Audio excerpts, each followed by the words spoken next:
Gum Gurupyo Namah.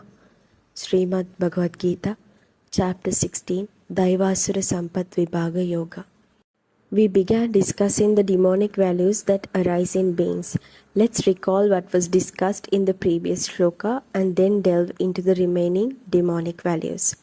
In the previous shlokas, it was mentioned that the demonic beings do not know the path of positive action or the path of negative withdrawal. They do not exhibit purity, propriety of conduct, or truthfulness.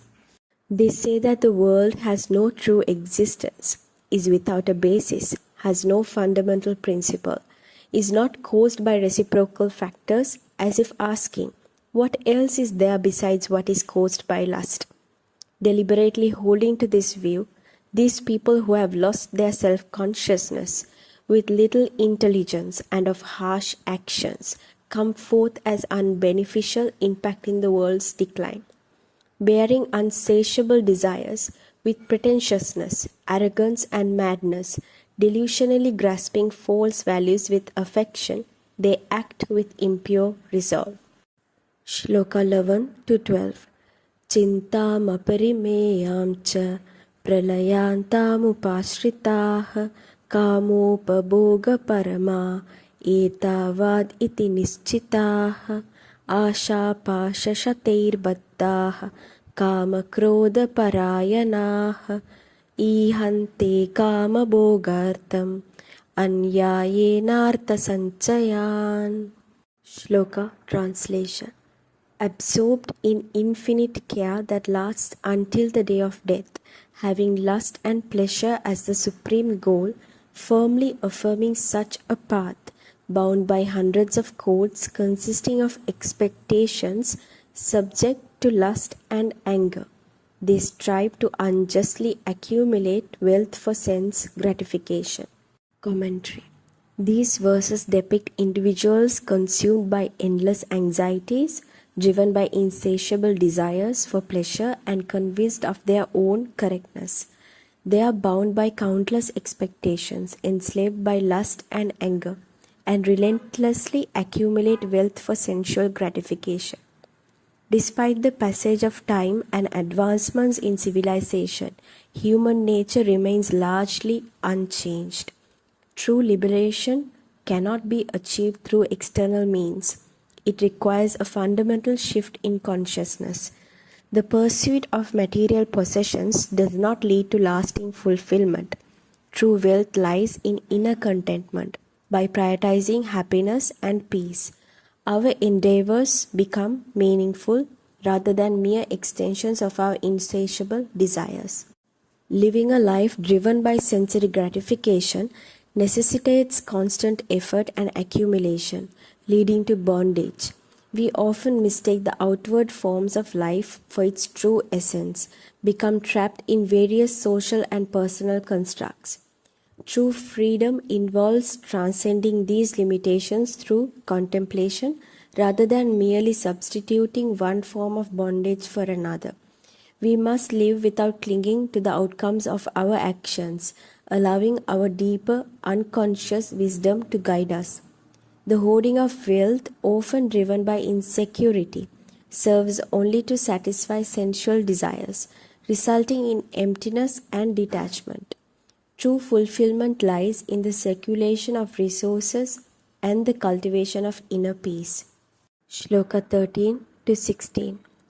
Idamadhyamaya labdam imam prapse manoratam idam mastidam apime bhavishyati punardanam asau maya hata shatru hanishye chaparanapi ishvaroham bhogi siddhoham balavan sukhi adyo bijanavanasmi kunyosti sadrisho maya yakshe dashyami modishya ityagnya vimohitaah aneka chitta vidbranta mohajala samavritaah prasakta kama bhogeshu patanti narakeshu chau.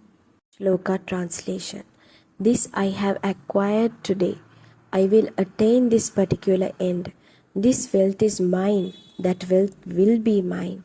That enemy has been killed by me. I will kill others too. I am the Lord. I am the enjoyer. I have satisfied my ambitions. I am powerful and happy. I am wealthy and well born. Is there anyone else like me? I will sacrifice. I will give alms. I will rejoice. Thus deluded by ignorance, maddened by various thoughts, caught in the snare of confused values, addicted to lustful gratification, they fall into the impure hell. Commentary. These verses expose the self-aggrandizing pronouncements of those consumed by ego, who boast of their achievements, possessions, and power, believing themselves superior to others. They are trapped in a cycle of acquisition and self-glorification, driven by ignorance and delusion, ultimately leading to their own downfall. It is easy to recognize these traits in contemporary leaders, but it is crucial to examine them within ourselves. Selfish tendencies continually arise, and projecting them onto others only allows them to persist. Spiritual pursuits can also be tainted by ego, with the focus of accumulating merit or achieving specific outcomes. True spiritual growth involves humility and detachment from the fruits of one's actions. Adopting the same mindset as those we criticize only reinforces negative patterns. True transformation requires living by example, free from self-serving motivations.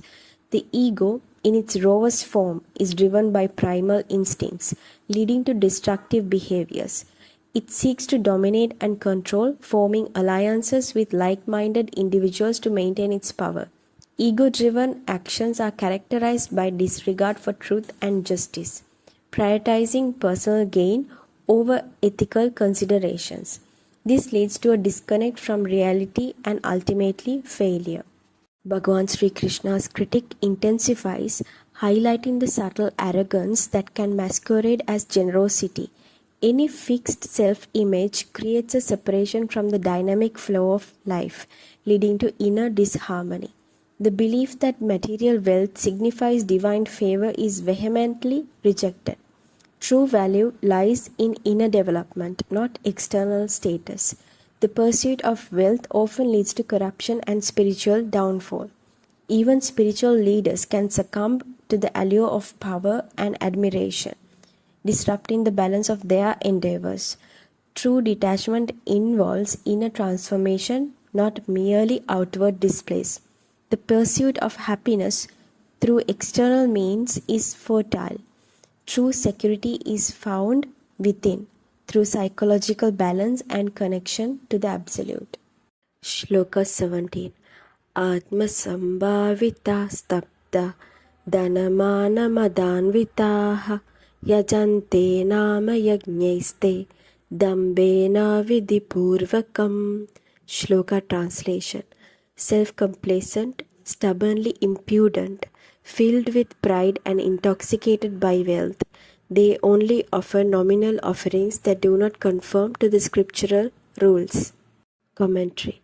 This verse addresses individuals who, driven by self-righteousness, stubbornness, pride, and intoxication of wealth, engage in superficial rituals that lack genuine spiritual substance and disregard sacred principles.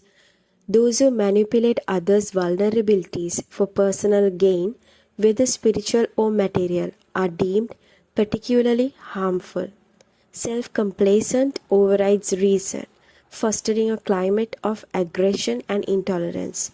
This behavior, fueled by hidden desires and financial incentives, perpetuates a cycle of negativity. The verse cautions against succumbing to fleeting trends or mob behavior, which can lead to detrimental consequences, while external pressures are inevitable. Allowing them to dictate our actions results in spiritual and personal harm. Further elaborations on the demonic values will be discussed in the upcoming videos. Subscribe for more wisdom. These verses are in Sanskrit and there are limitations in the language we are attempting to translate them into. Therefore, The translation may not be perfectly accurate in every instance. To gain a deeper understanding of any content that's been posted on this channel, you should present your questions to Guru and you will receive answers for them. This is the path of spiritual practice for our journey towards the Supreme. You can submit your questions by commenting below or by contacting us via this phone number +94 74 280 7193. May the blessings of the Guru be upon you all. Gum Gurupyo Namah.